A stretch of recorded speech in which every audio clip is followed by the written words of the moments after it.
Hi, I'm Professor Mitu Gulati at Duke University, and I'm going to talk to you today about the relevance of law to sovereign debt. We're going to talk about the basic contract that constitutes government debt. Now, the theme of my talk is going to be the relevance of law to what's called sovereign debt, which is the same as government debt. It is the debt of sovereigns or states. Now, there are also cities, provinces, state-owned companies, and other similar entities that issue debt and are arguably somewhat sovereign. But I'm going to leave those aside for purposes of our discussion. We're just going to talk about countries and their debts and what the basic contract is. For those of you who know your history or who watch Game of Thrones, the importance to governments of the ability to borrow has long been a crucial determinant of their ability to thrive. Centuries ago, it used to be that the ability to borrow was primarily important to being able to fund military expeditions. One needed to be able to borrow large amounts so as to be able to raise large armies, build ships, and so on. However, the government's ability to borrow has also historically been important to funding explorations, building mines, building railroads, and so on.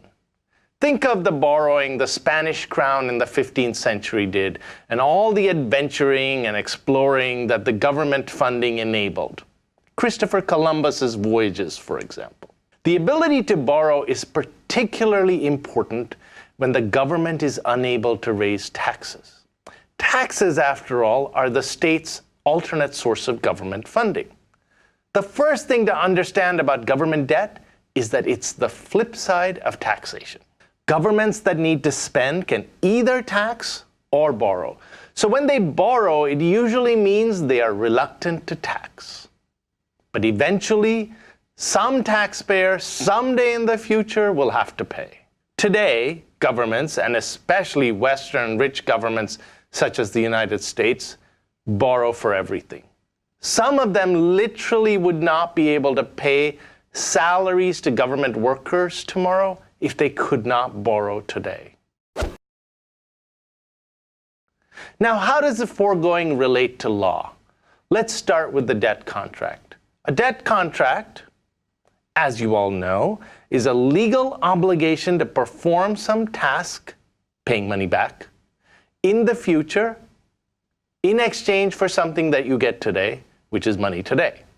The sovereign state gets money today in exchange for its promise to pay back in the future, along with interest. But there's more. And the way to see that is to ask what the sovereign is promising to pay the creditors back with. What is the asset that it's promising to use to pay them back? The answer? Taxes. Taxes are a sovereign's primary asset in almost every case, except maybe a few countries such as Saudi Arabia that have vast amounts of natural resources such as oil that the state owns. So when a creditor lends money to a sovereign, the implicit promise is that taxpayers of that country will repay the money. Of course, if the sovereign borrows money to invest in Christopher Columbus's expedition, and that yields all sorts of financial rewards, such as huge stores of gold, then the taxpayers don't have to pay. Indeed, taxes may go down. But as we know from history, these expeditions did not always pay off. And that in turn means that the taxpayers have to pay. That's the contract. Now, it's worth thinking a little bit more about this contract that obliges the taxpayers to pay. It is not an ordinary debt contract. If I borrow from you and I'm unable to pay, I can declare bankruptcy and you can seize my assets. If I don't have enough assets, you're out of luck. Or if I happen to have a bad accident and I pass away, you are stuck trying to recover from whatever assets I've left behind. But with a state or a sovereign, that is not the case. The state never dies, and it cannot go into bankruptcy to have its estate liquidated to pay the creditors.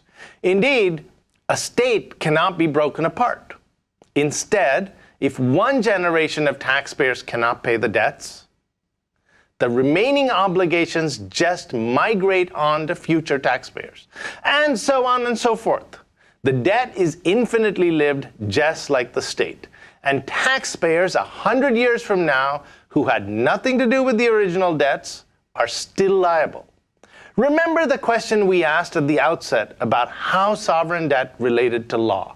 Well, these constructs of the state being infinitely lived and not subject to being liquidated in a bankruptcy proceeding, and future generations being responsible for the debts of prior generations, are all legal constructs, the product of what international law says the state is.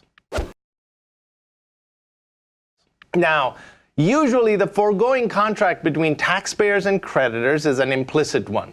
We will pay our government more taxes in the future to pay you back, especially if the government's incentives don't pan out.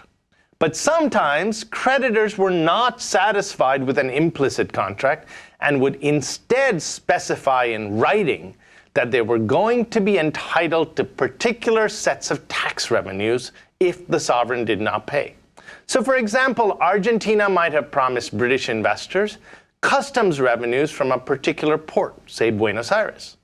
And if payments were not made, the investors were likely to argue that they had a right to send their agents down to Buenos Aires to start directly collecting those customs revenues until and up to the point their claims were satisfied. Indeed, sometimes in the late 1800s and early 1900s, the contract would specify just this, that the creditors were entitled, in the event of non-payment, to send in their agents and seize the customs revenues.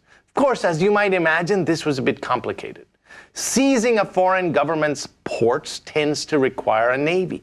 But this sort of thing did happen in the 19th and early 20th centuries and was considered legal under international law, the argument being that it was just a matter of what the contract terms were.